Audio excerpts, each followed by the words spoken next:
YouTube, what's up? What's up? So we are currently on MarketWatch.com with the heading stating 1 in 4 U.S. workers have considered quitting their jobs due to pandemic worries. Alright, let me get into this. So lower income workers were especially likely to have considered quitting, and women and non-white workers were more likely to call the pandemic a major source of stress.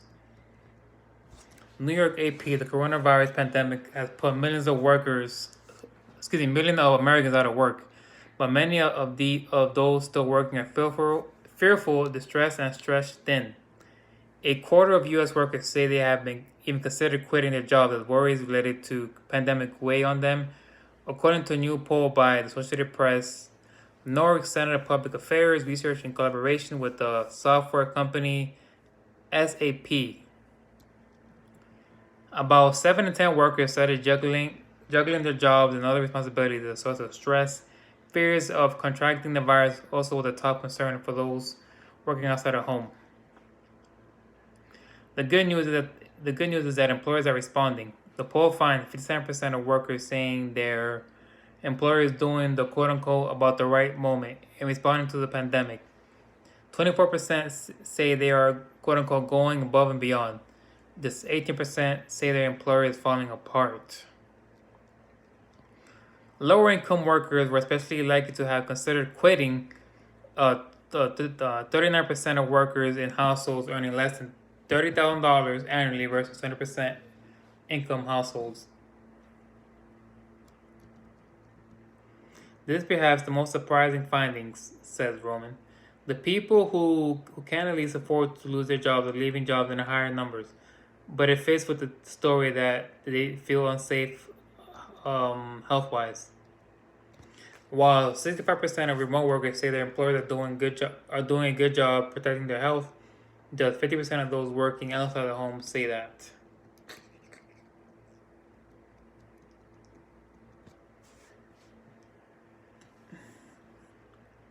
So with this article, let's put a quick sum up. So lower income workers and workers who are out there working in the fields are most likely to quit their jobs because of the health risk related with COVID. Conversely, where somebody is working remote and making more money does not feel as unsafe as somebody working out there in the fields. My opinion, in my 2 cents, the solution would be to one, have savings, at least 3 months of savings in a bank account. Two, you have to improve your professional status, aka you need to have a career or a job or a business that's producing more money, and that's not gonna put you in a situation that's gonna risk your health. For example, if you're working a high skilled IT job or a high skilled sales job that's requiring you to be from home compared to being outside in the public.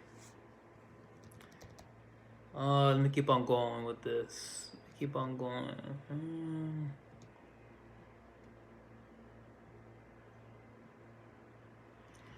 And it goes, only about 1 in 10 say their employers are providing childcare facilities, stipends, or tutoring services. Only 26 say employers are providing extended family leave. And nearly 7 in 10 workers consider flexibility for caregivers very important. Fewer than half, 44%, said their employers were doing a good job of that. Just 18% rated the employer poorly. Another 37% called the response neither good nor bad.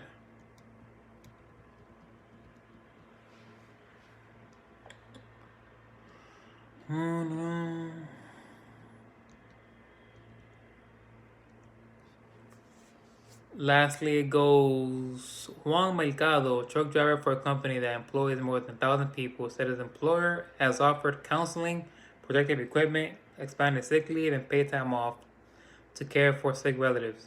That, he says, that gave us the confidence to continue working, because otherwise I would probably say I don't want to go, says Mercado, age 67, of Corpus Christi, Texas.